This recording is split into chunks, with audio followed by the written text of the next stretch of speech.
It is going to be the critique straight down, and then the case straight down.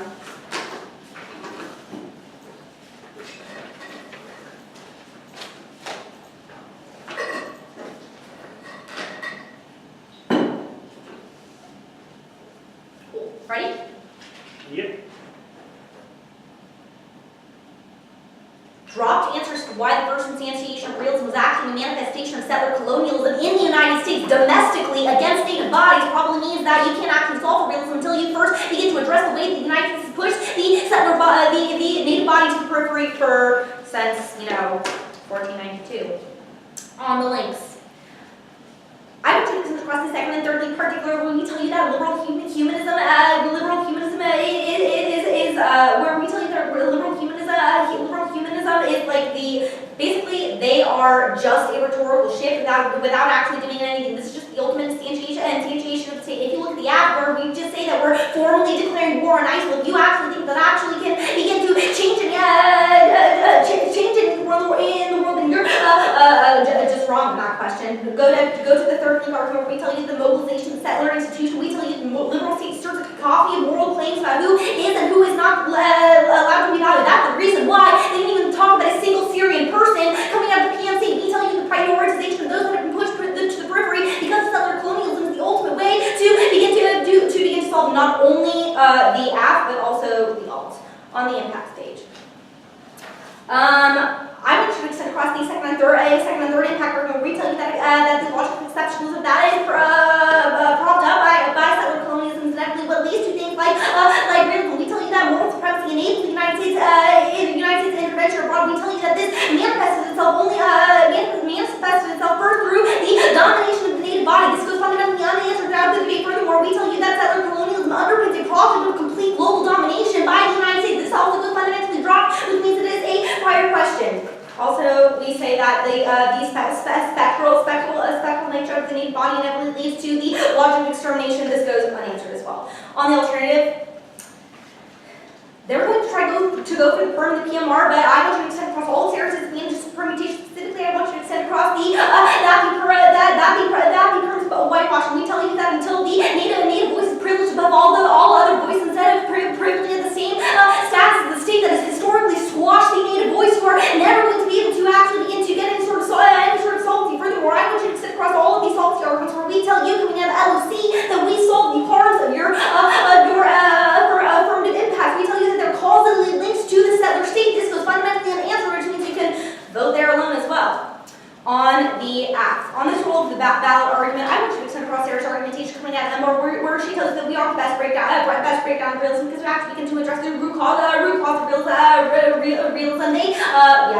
And we also meet the role about we break down realism and things like that. Furthermore, actually, I think that. On advantage what? This is really where we win the debate at the point where A, you don't actually do anything because you're just declaring war on ISIL, which A, has the independent disadvantages of itself, but B, has never actually solved anything in the past. You talk about how you never lead to the collapse of realism and hegemony, but you never articulated how this is actually the case. Furthermore, you don't respond to the arguments I made coming out of the LOC that tells you that this war has already been waged on the native body. We can't begin to understand the way that we interact in the international realm without understanding that we have wreaked havoc and caused genocide to the native body and waged war on the native body in the United States as it is. Furthermore, I want you to extend across the over-identification arguments where we tell you that over-identification is what caused the extermination of Indian Americans in the first place. The question you have to ask yourself at the end of the round is, what do you actually solve? By declaring war on ISIL, do you do anything besides continue the status quo? The answer is no. The only thing that you can do is through the alternative, where we begin to actually privilege the voices over those that don't even mention Syrians in their PMC. After the order, my flow got a little messy on the case debate, so I'm just going to tell you what argument I'm talking about, and I hope you can follow. It'll be fine, I'm sure. It's actually not too bad. Okay. It's on the line. And there's an overview. Groovy. You said F, K? Yeah, after order, then the criticism. Oh, sorry, in the order of the alternative, then the impacts and the links.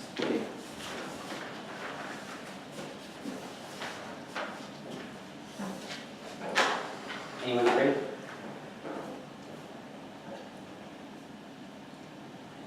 I will tell you what we saw. We saw the ability for the sovereign to declare war. They have conceded a litany of solvency arguments that indicate that in a world in which we declare formal war on ice, which something that's never been happened, something that's never happened before, breaks down our understanding of what war is, which means we cognitively lose the ability to understand conflict, understand war, in the sense of which a sovereign is fighting another individual. An indication that our affirmative is critical to breaking down what you identify as realism, and even more critical to break down the type of colonialism which you say we problematize. The second reason you're going to the affirmative is that the alternative is the logical conclusion of the affirmative. This is a conceded argument on the alternative solvency page, which indicates that you are voting affirmative either on the permutation or on a risk of a link term, which means that there is no vote negative in this debate. The last term, the permutation solves 100%. They read a bunch of disadvantages, disadvantages of the permutation. None of them understand what over-identification actually is, which means we are able to resolve 100% of the criticism. Now to the framing section of the affirmative. Okay.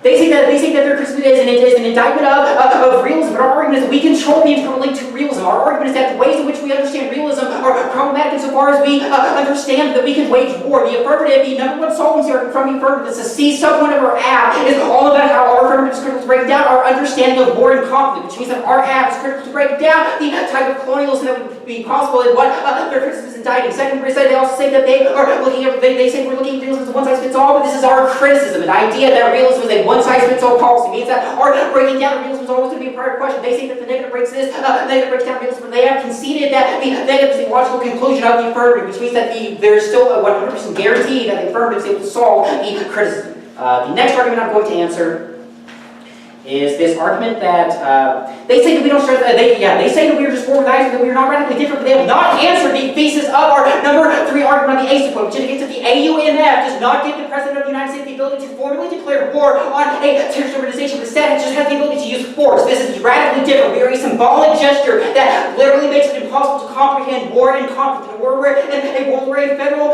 entity is declaring war on a non-state actor, that is not what we understand war to be, which means we literally break down the ability for us to cognitively comprehend war and conflict. Means that our affirmative is always a prior question. Now they say that over-identification created the spectacle of the native, but no, they are taking our advocacy too literally. We are literally pushing the system to its logical extreme to expose the absurdity inherent in the system. We do not actually create any type of policy. Our argument is that our affirmative breaks the system so far beyond repair that nothing actually happens. Means that our affirmative literally ceases the ability for this state to function, which means that we solve 100% of the criticism. They say that point of order. The argument that the affirmative destroys the ability of the state to function is new. That's the app. Like, that's all of our solvency bits. We traverse the fantasy and break down the ability for the state to understand conflict. It's under consideration. Where was I? Okay. You went on. Good. Next is we're talking about conflict in the nation, but I think that we break down our understanding of what conflict actually is. Means we would still isolate, we would still isolate scenarios in which we problematically engage in types of realism within the state, which means that we still have an ability to break down any type of colonialism and the status quo. Next, they say that the war on terror, they say the war on terror with the affirmative, that there's no solve. Actually, I already answered that argument. They say that they say that there was no realism before colonialism. Then why did colonialism happen? It happened because because frontier settlers identified threats to their survival and then took action to take out those threats. That is the affirmative. That is what we say is problematic right now, which means the affirmative is 100% solvent. Now to Point of order. Oh my God. Sorry. The argument about how realism, or how settler colonialism is just an instantiation of realism is completely new. That's correct. I made the analysis, whenever you said root cause of settler colonialism, I said realism as well allows settler colonialism to exist in the energy. I don't have that, but I'm sure it's in there. I have it.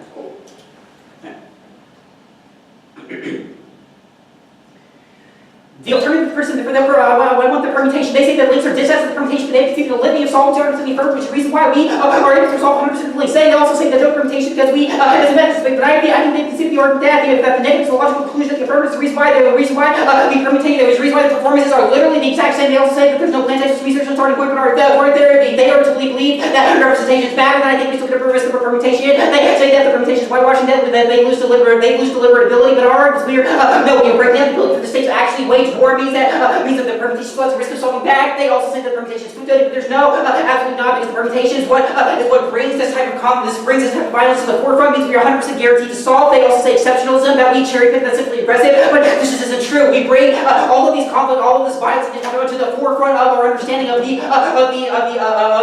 this nation state. We bring all of this to the front. They've also considered the argument that the alternative is the logical conclusion of the affirmative, which means that there is still a 100% risk that you can vote affirmative either on the act alone or on the permutation. Now to the impacts. Nick's number one argument, he said that we are radically stripped away because we are a prerequisite to understanding what conflict actually is. They say true, but settler colonialism, LOL. But I don't think this actually responds to the thesis of argument that the only way in which we understand colonialism is through a paradigm of realism in a world where we break down this type of realism via the affirmative experience. They say that we are supposed to be out, so we don't get truth, we don't get struck again. It's about the representations, apparently. Now to the links page.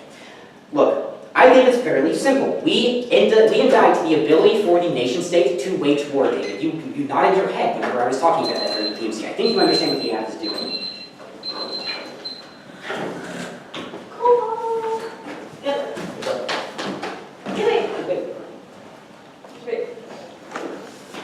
Are you going to need a few minutes? Yeah.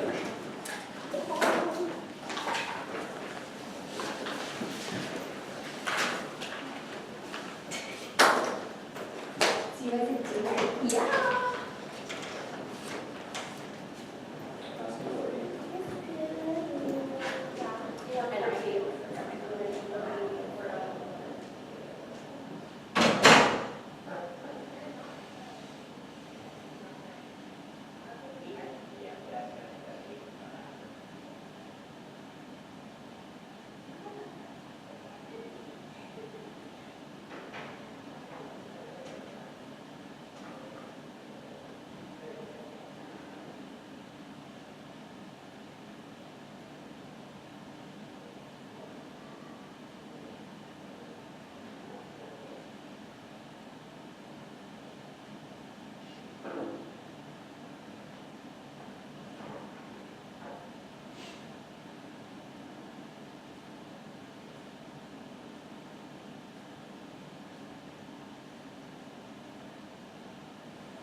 I still have to send my ballot for my one.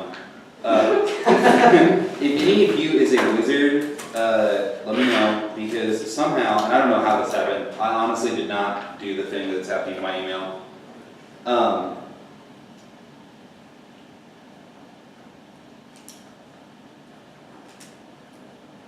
Okay, cool, so I think they got it.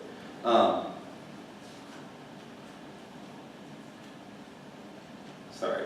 No worries. So for some reason, my